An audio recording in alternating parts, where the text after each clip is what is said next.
Bismillahirrahmanirrahim. Assalamualaikum warahmatullahi ta'ala wabarakatuh. Alhamdulillah. Allahumma salli ala Sayyidina Muhammad.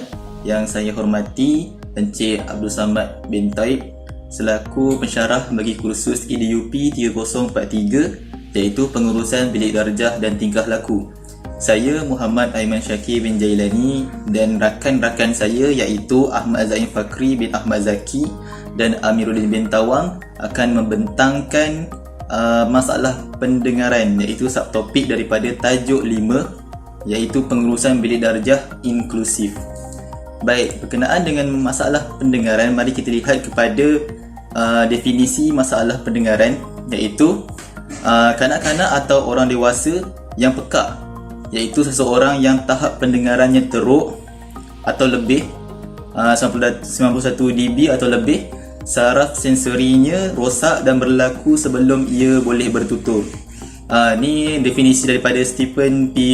Quigley dan Robert E. Kretschmer tahun 1982. Manakala definisi yang kedua pula, ia mengatakan bahawa masalah pendengaran ini adalah masalah pendengaran atau cacat pendengaran terjadi apabila deria dengar seseorang terganggu atau terhalang daripada menerima atau mengamati sesuatu bunyi, perbualan atau bisikan orang lain. Itu definisi yang kedua daripada Asyah tahun 2012. Okey, kita lihat sudut pandang masalah pendengaran ini. Masalah pendengaran menjadi penghalang besar dalam mewujudkan perhubungan yang sempurna dengan orang lain.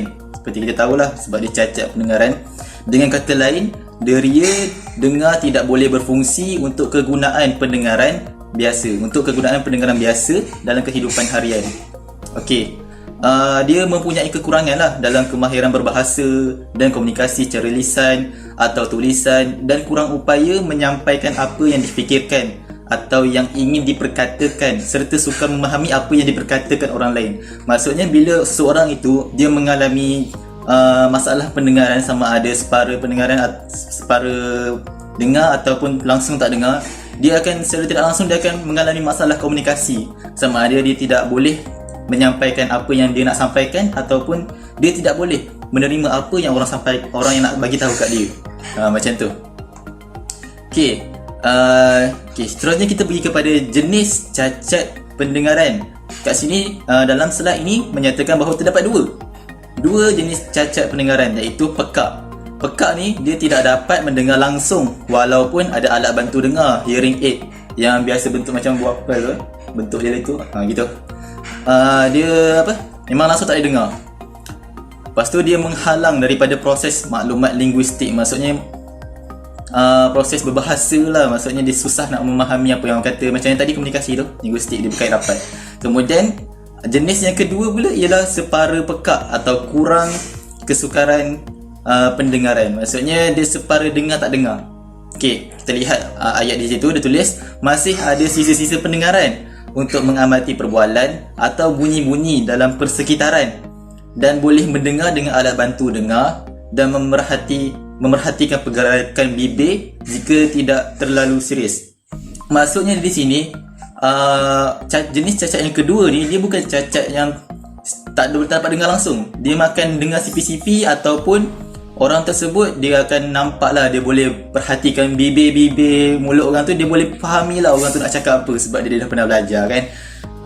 Kalau diajar, diasuh cara untuk berkomunikasi walaupun cacat pendengaran. Jadi orang yang kedua ni memang ada peluang untuk belajar lah, mudah sikit lah untuk belajar berbahasa dalam komunikasi. Jadi saya akan menyerahkan pembentangan seterusnya kepada rakan saya. Sekian, terima kasih. Bismillahirrahmanirrahim. Okey, seterusnya kita beralih pula kepada ciri-ciri masalah pendengaran.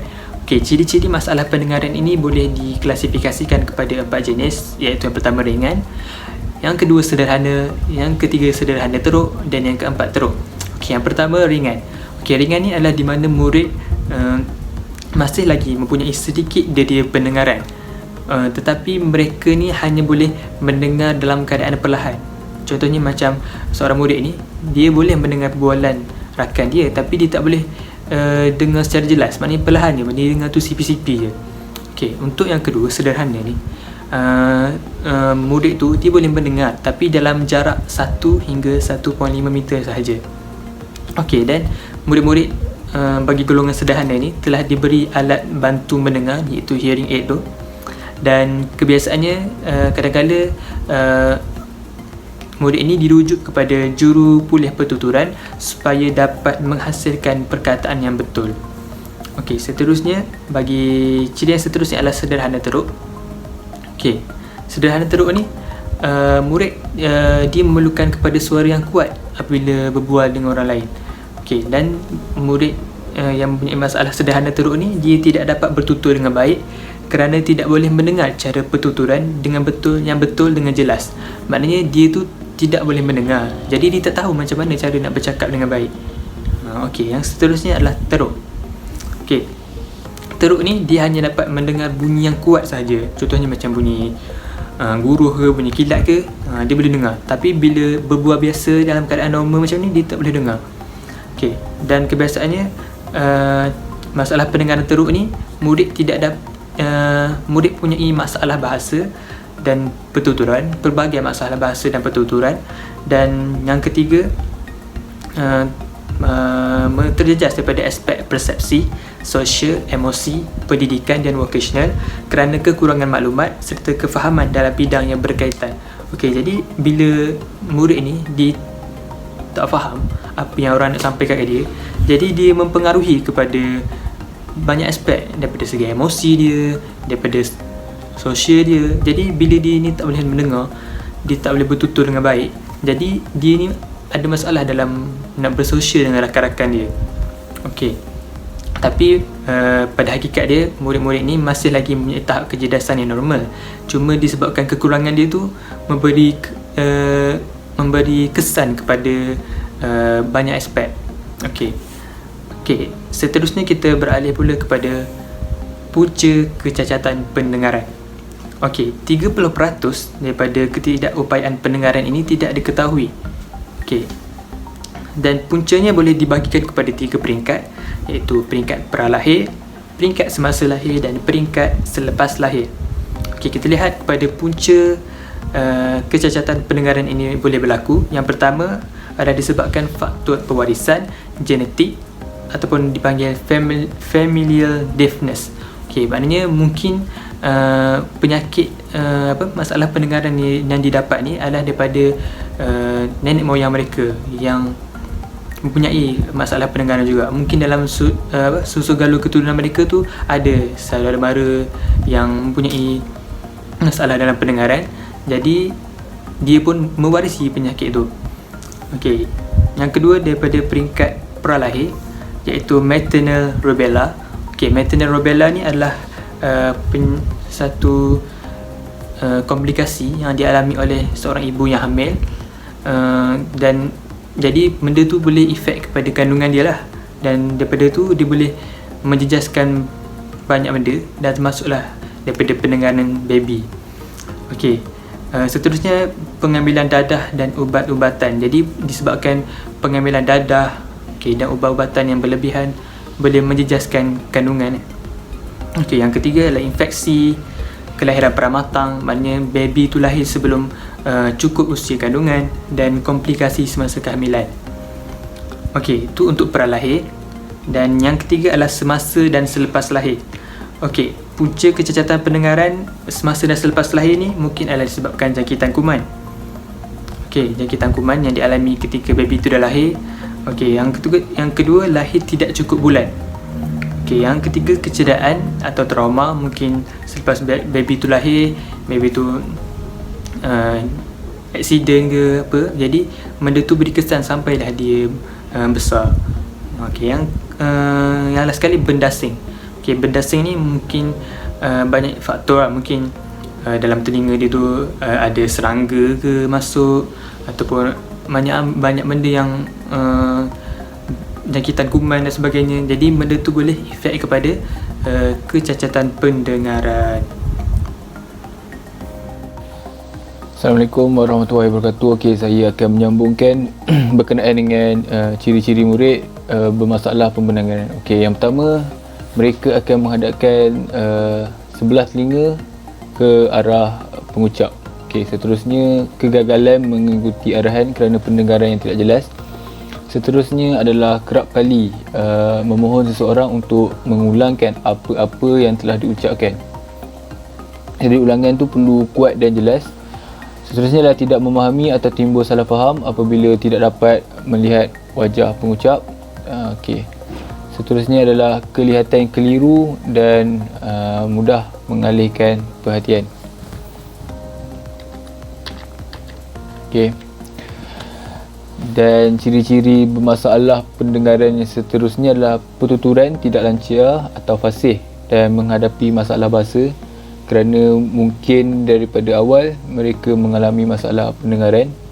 Sebutan perkataan baharu dengan tidak betul, susah untuk mengolah perkataan yang disebut oleh seorang penutur, bergantung kepada rakan kelas untuk memberi arahan dan tugasan kerana kawan mereka faham dengan cara untuk berkomunikasi dengan murid yang mempunyai masalah pendengaran.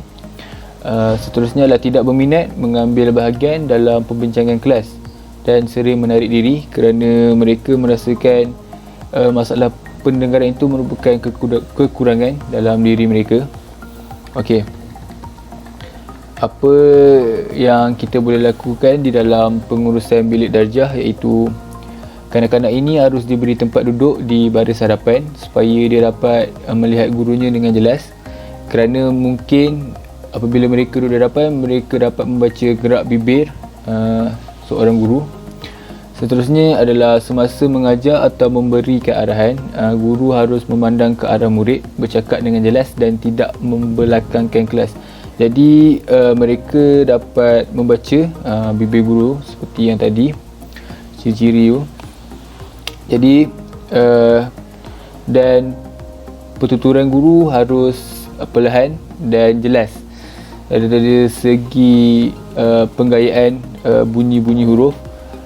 Lepas tu maklumat yang disampaikan boleh disokong dengan bahan bantu visual seperti paparan slide ataupun infografik yang lebih mudah untuk mereka fahami. Lepas tu galakkan body system supaya seseorang boleh membantu menyampaikan maklumat tentang aktiviti kelas, iaitu komunikasi yang mudah untuk mereka faham. Lepas tu murid dilatih membaca ucapan ataupun tip reading dan menggunakan bahasa isyarat, iaitu bahasa isyarat yang mudah difahami, yang mana guru harus memiliki beberapa ilmu pengetahuan mengenai dengan bahasa isyarat kerana boleh diaplikasikan kepada murid yang mempunyai masalah pendengaran dan tidak boleh bercakap ataupun kekurangan keistimewaan ataupun kita panggil bisu. Okey, seterusnya dan ataupun terakhir sekali adalah menggunakan teknologi seperti komputer dalam pengajaran dan pembelajaran, seperti penggunaan EMK dan